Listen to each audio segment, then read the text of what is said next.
Very soon, we're gonna have leaderboard rewards for the Gauntlet ranked arena coming back, and with it, we're also gonna have big tournaments happening. 2,000 LV per month are on the line, which is roughly around 30,000 bucks.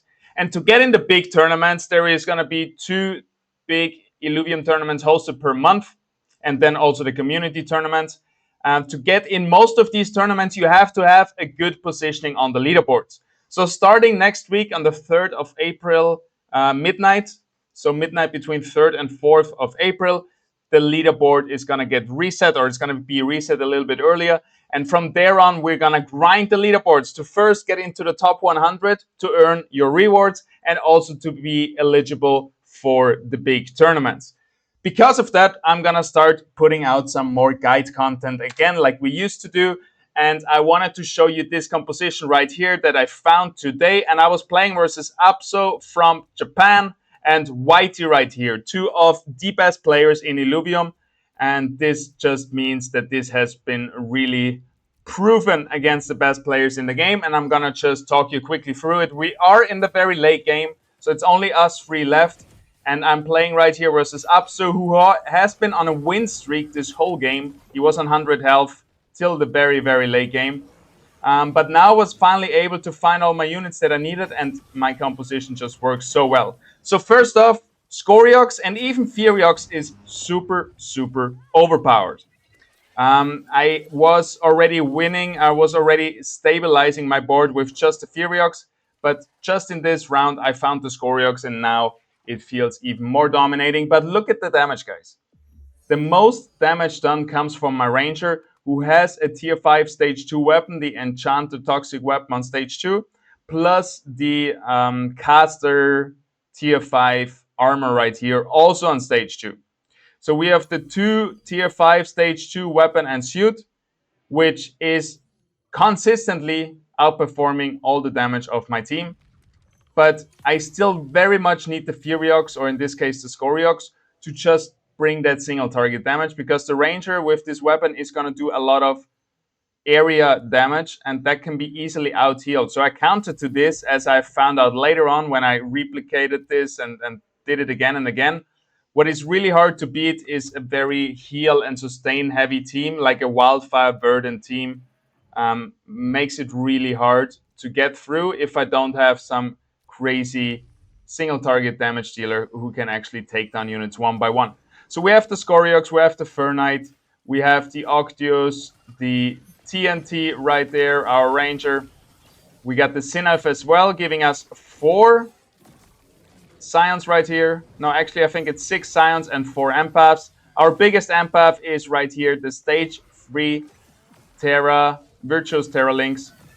And you can see they're kind of chewing through me, but at one point we are hyperactive on some units in the backline here.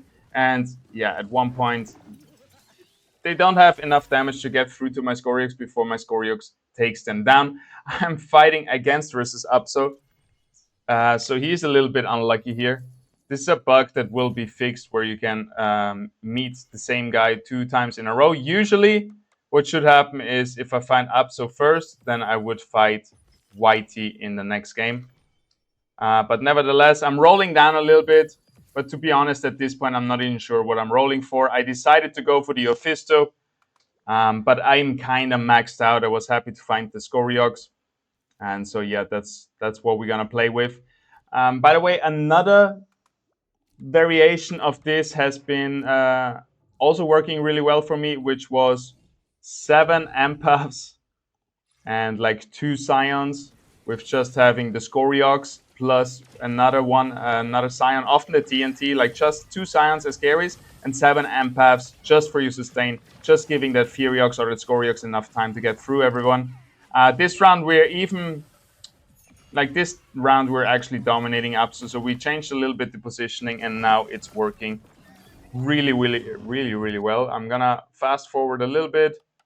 And by the way, about the augment choices we have here, the more units that target you, the more resistances you get. Then we have here, every time you get hit, you get more resistances. At max stacks, you do area damage.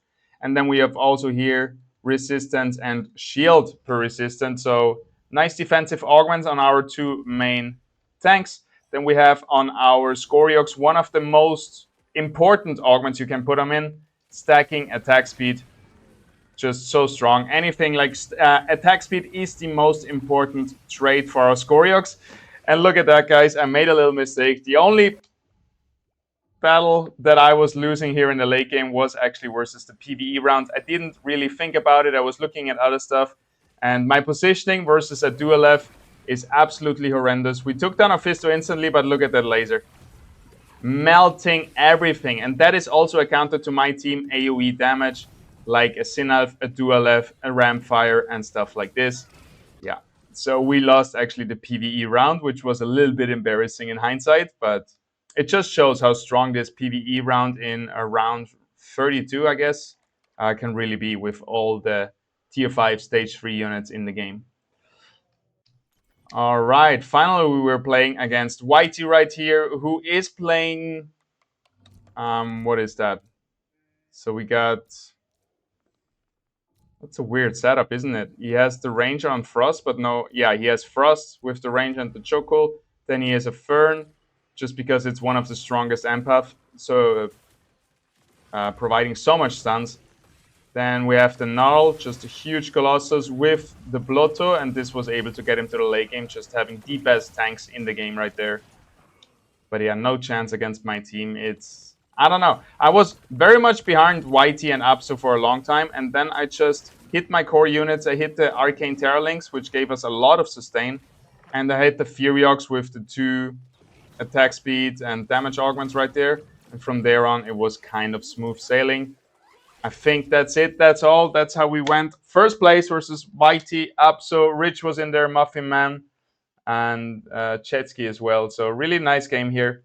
And yeah, definitely one of the strongest setups that I've seen so far, with just Empaths and Psions, and Scoriox, Furiox being one of your main carries right there.